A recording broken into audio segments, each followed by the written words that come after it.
Hello Jan, thanks for being with us today. Pleasure.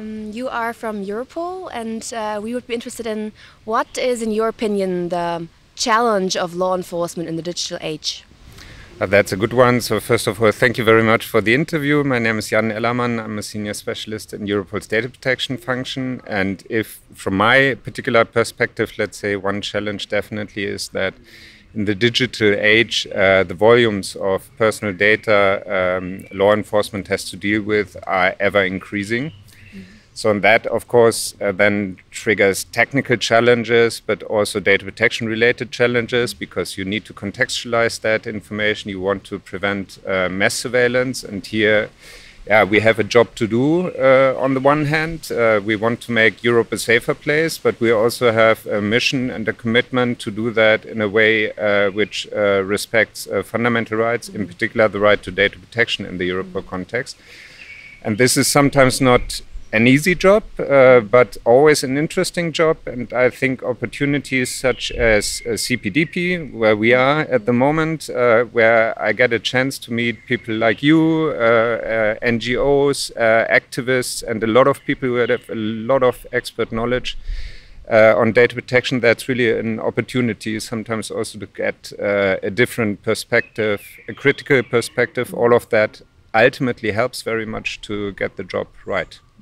Okay. Yeah, thank you. Yeah, you mentioned mass surveillance. That is kind of a keyword that also the European Data Protection Supervisor brought into press by criticizing the way data was stored at Europol. Can you comment on that, please? Yes, of course. So Europol's big data challenge is a saga in the meantime. So it started quite a long time ago, namely in April 2019. When our executive director proactively approached the European Data Protection Supervisor seeking guidance on the dilemma that we keep receiving rather huge amounts of data, and she wanted to be sure that how we do that is fine. That resulted in scrutiny by the EDPS, and we got what was called an admonishment. So that was something like a slap with a hand on our fingers to say, this is not how we think you should be doing it. But at the same time, there was a huge expression of trust from the supervisor to say, you are in the best position to tackle that challenge, and this is what we did.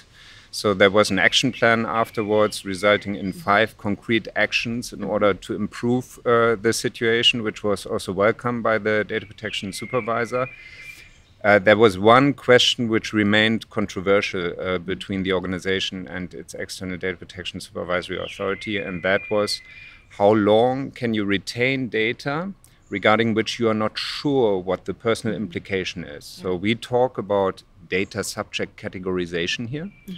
So in the Europol legal framework, there's a requirement to say Europol must only process personal data relating to suspects, convicted persons, what we call potential future criminals. Now, may sound to you a bit like Minority Report, but that's a rather common thing also in national criminal procedural law. It means individuals for whom there are factual indications or reasonable grounds to believe they will commit a criminal offense within Europol's mandate.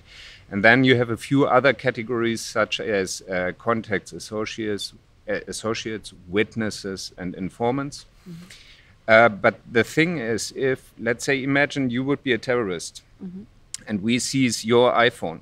If you open your iPhone, and I'm just looking together with you now at my phone, and you browse through pictures on your phone, it won't take long and you will have pictures such as this one here. So that shows my son.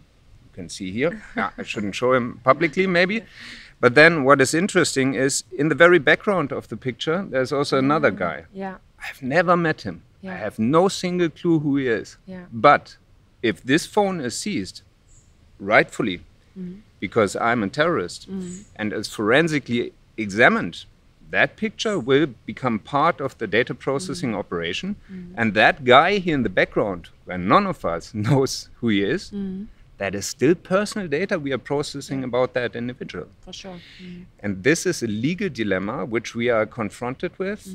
You can scale it, of course. So the big data challenge is not just about ever-increasing volumes, but it was also about a legal framework which in the case of Europol said, it's these categories and it must never be anything else. And that didn't work in practice. I see. And I'm glad to see that also the legislator ultimately understood that. So as of July, we're going to have a new legal framework, and this new legal framework is a bit more forthcoming as regards the operational needs. So there will be provisions acknowledging that subject to certain safeguards, you may also process personal data where you don't know for sure who's this guy in the background. That's a silly example, of course, but I think it illustrates the underlying dilemma quite nicely. Okay, thank you. You're welcome. Maybe another question. Europol is, of course, like in the center of collaboration between also European national police agencies. What are the challenges? Figuring that each state has different legislations, different technologies, different data processing capabilities. Yeah. How does it work? Well, the good news is, at least as far as the European Union is concerned, the legislative frameworks for data processing should not be that different, because we have the Law Enforcement Directive. As you know, a directive still leaves room for national proceedings, which indeed can differ then from one another. But we have a level playing field. However, also in law enforcement, sometimes you have the need not only to collaborate across Europe, but globally. So this is where things can become more tricky, because in the let's say civil world, you are very much aware of Schrems 1 and 2, and we have the same principles, of course, also in the law enforcement world. And ultimately, that means that under normal circumstances, you're only supposed to exchange personal data if there's an adequate level of data protection on the side of the recipient. And if you take into account, let's say, the jurisprudence of the European Court of Justice, equivalent or an adequate level of safeguard essentially means you need an equivalent level. Yeah. And that is sometimes, when you talk about law enforcement, when you try to prevent and fight terrorism, for instance, you also sometimes have to collaborate with partners where, in all honesty, we don't live up to European standards in every sense. But then you still need a certain level of flexibility to maybe provide for safeguards, which then still make it work. So these are areas where it can become very tricky in terms of collaboration. Another area I would like to touch upon, because I know you guys are also very busy in that domain, is then research and innovation. So technology, how can digitalization help law enforcement to do the job better? And here you can see that in our new legal framework, we will have an explicit legal basis also to use personal data for the purpose of research and innovation. And then, of course, you can say this is where AI, machine learning, and all these tricky things come into play. That's acknowledged. This is why the legislator, let's say, put a very robust framework around it. So for every R&I project which we support, such as, I know you're involved in Infinity, for instance, there are a number of others which Europol is involved in, like GRACE, for instance, on combating sexual exploitation of children. In those contexts, we also need to apply machine learning in order to order and, let's say, pre-cluster the big volumes of data we are confronted with. And what the legislator said here in principle is that is okay, you get a legal basis to do it, but there are also safeguards such as you need to define the specific purpose of a project, you need to do a data protection impact assessment.